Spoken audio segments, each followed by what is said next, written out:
No, you don't actually want a Digicam with a CCD sensor. If you spend more than a few minutes in photography circles, you'll inevitably hear someone make the claim that CCD sensors are superior. Or you'll see someone asking for recommendations on which CCD point and shoot they should buy. I'm here to tell you that this is mostly all nonsense and that you almost certainly don't really want an old CCD Digicam. This isn't meant to be a technical examination of the sensors, as I think the details are actually pretty boring. Many others have mapped that territory if that's what you want to see. Rather, this is a more pragmatic editorial. This is for people who have heard that they should get a CCD camera and who want to know if they will live up to the hype. For the purpose of this video, all you really need to know is that CCD, charge-coupled device, and CMOS, complementary metal oxide semiconductor, are two different types of imaging sensors used in digital cameras. When digital cameras really started gaining traction in the 90s and into the aughts, both types of sensor were common, and it wasn't entirely clear which was better. They each had advantages and disadvantages. CMOS mostly won out, and almost all new consumer and prosumer cameras released over the past 15 years or so have utilized CMOS sensors. The fact that CMOS won the battle should tell you something, but there has been a huge resurgence in CCD camera interest over the past couple of years, with a particular interest in the inexpensive point-and-shoot models of the mid-aughts. If we're to believe the hype, those cameras possess some kind of amazing lost technology, and prices have swung up to baffling new heights. And I think that's hooey. To make my points, I'll obviously need to make some comparisons between cameras with CCD sensors and cameras with CMOS sensors. Most other videos I've watched and articles I've read on this topic try to compare models from around the same time period that were roughly equivalent aside from the sensor. But I think that's the wrong approach. That kind of comparison would have made sense if, for instance, this was 2005 and we were trying to determine which sensor technology to use going forward.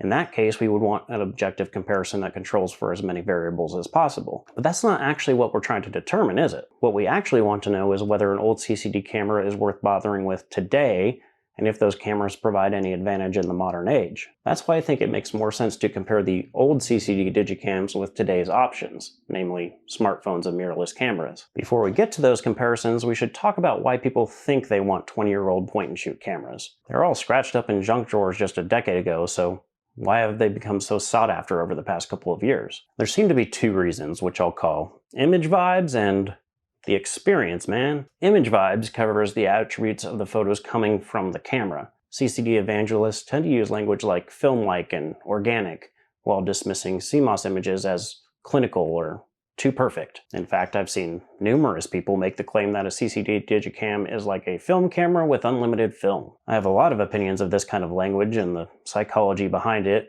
but we'll get to that later. More technically minded CCD fans might cite factors like color reproduction, noise patterns, and global shutters. Those all fit into the image vibes category. The experience, man, is both far more subjective and a lot more understandable.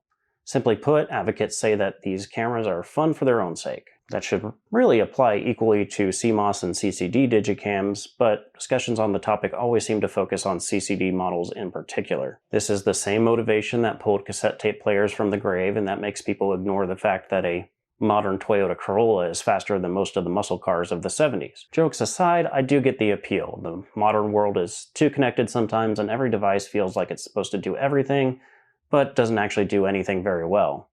A device dedicated to a singular purpose seems almost romantic in that context. For young people that grew up with camera-equipped smartphones, the act of using a vintage digital point-and-shoot feels like a more authentic experience. And I'll be taking that experience into consideration too. I bought two cameras for this evaluation, a Kodak Easyshare C530 from 2006 that I found in a thrift store, and a Panasonic Lumix DMC-LX1 from 2005 that I got on eBay. The Kodak cost $30 and the LX1 cost $60 plus tax and shipping. Prices that seem absurd considering the fact that you would have been hard-pressed to give these away 5 or 10 years ago. I'll be comparing those to a modern mirrorless camera with a CMOS sensor, my trusty Panasonic Lumix GH5. The Kodak C530 was very much a budget option when it hit the market. It has a 5 megapixel CCD sensor that is laughably basic. If it weren't for the LCD on the back, which shows a live view and lets you review photos, I would equate this to that Camp Snap camera that's all over Instagram ads. You can't really adjust any settings at all or even focus. You just point the camera in the general direction of something and hope for the best. It has a fixed aperture of 4.5 and a 35mm equivalent focal length of 36mm. Kodak said that the focus range was 3.3 feet to infinity. The Lumix LX1 represents a more premium option from the era. This is actually the exact same camera as the Leica Deluxe 2, just dressed up slightly differently. It has an 8-megapixel CCD sensor, a pretty decent aspherical Leica lens that has an adjustable aperture and focal length with motorized zoom, and all the settings you would expect to find on a real camera. Unlike the Kodak, which can only output JPEG photos, the LX1 can also shoot RAW and TIFF. Both cameras can record video, but that isn't part of this test since the Kodak's video capability is so bad that it isn't even worth considering. The Lumix GH5 is the camera that I'm using to record this video. I actually own two of them, which is why I'm able to show you this one while recording with the other. This model came out in 2017, and so it's really stretching the definition of modern, but I don't own anything nicer, and it's still very capable today. The GH5 heavily prioritizes video over photos, but that doesn't mean it can't take nice pictures. It has a mirrorless 20.3 megapixel micro four thirds CMOS sensor, and it's an amazing camera, and I love it. I have a variety of lenses, but I'm not going to bother listing which one I used for each shot because I think that would just be distracting. Now that you know a little bit about the cameras, let's get to the tests. When I was planning this video, I really struggled to come up with a solid game plan. How could I be objective about it? I considered all kinds of controlled test settings, but that would have resulted in a lot of boring shots. It also would have been rather pointless, as the GH5 would clearly blow the LX1 and Kodak out of the water. Ultimately, I decided to throw objectivity out the window and simply try all three cameras in a variety of settings. I know it's a wild concept, but the idea was to use them like normal people use their cameras, though I did still take some more controlled photos. I did this across two outings, an evening strolling around Old Town Scottsdale and an afternoon with my wife at the zoo. Let's start with the experience, man. Right off the bat, I will say that the Kodak sucks and I kind of hate it. It only lets you take photos in full auto mode with no way to adjust focus, shutter speed, or anything else. All you can do is adjust overall exposure, and even that's buried in a menu. The screen is itty bitty and dim, and the viewfinder is a crappy window style that doesn't do much good. There are also annoying quirks like the fact that the camera always comes on with the flash in auto mode. Every time I turned on the camera to take a picture, I would forget to turn the flash off. While walking around Scottsdale in the evening, the flash kept flashing, and I looked like a doofus. And the camera just feels incredibly cheap in my hands. Using it was not a fun experience at all, and I don't think anyone would want to use the Easyshare C530 for more than a few minutes. Thankfully, the Lumix LX1 was far more pleasant. It lacks any kind of viewfinder, but most of us are used to that in the modern age of mirrorless cameras and iPhones anyway. It was a joy to use with sensible controls and a full array of settings. The motorized zoom lens worked well and was useful. The autofocus generally performed as intended, and manual focus was there when I needed it. From an aesthetic standpoint, it looks great and it feels nice and solid in the hand. It's compact enough to slip into a pocket, but still feels sturdy. I genuinely enjoyed shooting with the LX1, and I think this is the kind of camera people are talking about when they refer to the experience, man. At least I hope they are. I can't imagine anyone pining for the Kodak experience over this. But of course, my trusty GH5 was the real champ. To be fair to the other two, I don't think it's sporting to compare them. The GH5 is much larger, and as a professional camera, it has all the dedicated controls anyone could want. The flip side, however, is that this is bulky and heavy. I would never be able to fit the camera body into a pocket unless Jinkos make a real comeback. And the situation is even worse with a lens attached. While it wasn't necessary for the two Digicams, I had to use a camera strap with the GH5 just to comfortably carry it around for long periods of time. To recap, the Kodak was hot garbage, the LX1 was a delightful surprise, and the GH5 is a reliable workhorse that is too big for everyday carry. Now we can get into the controversial stuff, image vibes. But first, do you know what isn't just hype? Mechanical keyboards. I love mechanical keyboards, and so I'm happy to recommend this video's sponsor, Dust Silver. They make high-quality keyboards in a variety of really cool color schemes. Their keyboards feature hot swappable Gatoron switches, stunning double-shot keycaps in many different styles, and RGB LED backlighting. You can choose between wired, wireless, or Bluetooth connectivity. Some models even have a media dial. I have the D66 Dream of Stars model with Gatoron red switches, and it is gorgeous. The build quality is fantastic and the style is really unique. If you find something you like, you can use my code HOBBYISM, all lowercase, for a 10% discount. Affiliate link is in the description. Alright, back to the cameras. I'm about to make some of you pretty angry, so just remember that these are only my opinions. The most common complaint I hear about modern CMOS-based cameras, both mirrorless and DSLR, is that the image quality is too perfect. People often describe it as clinical. Conversely, they say that old CCD cameras have character. Their images are described as being film-like, as if they're the next best thing to shooting on actual film. There's also a common claim that they have better colors. Before we even get into the truth of those statements, I think it's worth considering what people really mean when they use descriptors like those. It's similar to how many guitarists prefer tube amps over solid-state amps. The tube amps impart a character of their own through distortion and changes in tone, while the solid-state amps simply amplify the exact sound coming from the guitar. We can make a similar analogy with headphones. Professional studio headphones are built to add as little influence to the music as possible, but people happily buy Beats headphones that exaggerate the bass. Photos are the same. Modern cameras with their CMOS sensors are very good. They're like the studio headphones, faithfully capturing exactly what they see. There isn't truly any such thing as optical objectivity, but these modern cameras get as close as possible. Analog film cameras, on the other hand, introduce all kinds of imperfections into photos.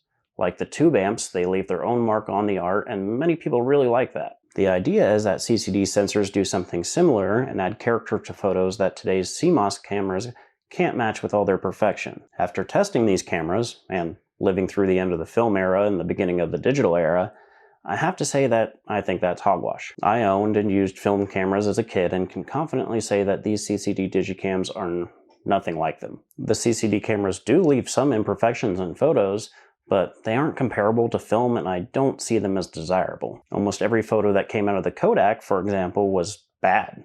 It wasn't just low resolution either. In anything but absolutely brutal sunlight, there was grain. Even with bright studio lighting, the grain became very evident. As you would expect, given that the dynamic range was trash. You either get blown out highlights or muddy shadows, and you don't know what you're going to get ahead of time because the camera offers so few settings. Of course, the lack of focusing mechanism didn't help matters. Everything had a softness to it, even if it was within the focusing range. I am by no means a good photographer, but I had some nice subjects to work with. Even so, I struggled to capture any photos with the Kodak that weren't destined for the trash bin. The Lumix LX1 was much better, and I was able to get a few decent shots with it. When we were at the zoo, I gave this camera to my wife to use. She's even less of a photographer than I am, but was still able to get a couple of nice photos in auto mode. Even so, the photo quality was mediocre by today's standards, and there wasn't any discernible character coming through to make it all worthwhile. A modern iPhone would take photos just as good, probably better, and wouldn't miss out on any of that fabled film character. Neither camera was capturing colors in any kind of special way. There were some noticeable differences in how the colors appeared, but not such that I was wowed by any means. And if you do enjoy those colors, you can easily get them on a modern camera with some tweaks to the color profile. My GH5, on the other hand, consistently captured great pictures. The only limiting factor was my own ability. And if I want the colors to pop or want an actual film look, 20 seconds in Lightroom will give it to me, which I think is my real argument against CCD fanaticism. If you want to achieve a certain look, you can do that in editing or with the camera's built-in color profiles. A RAW file from a modern CMOS camera will give you the flexibility to do whatever you want. With a CCD camera, you're far more limited by the imperfections. It's like cutting a board to length. You can always take more off, but you can't put more wood back on. It makes far more sense to start with perfect and then add the character you want.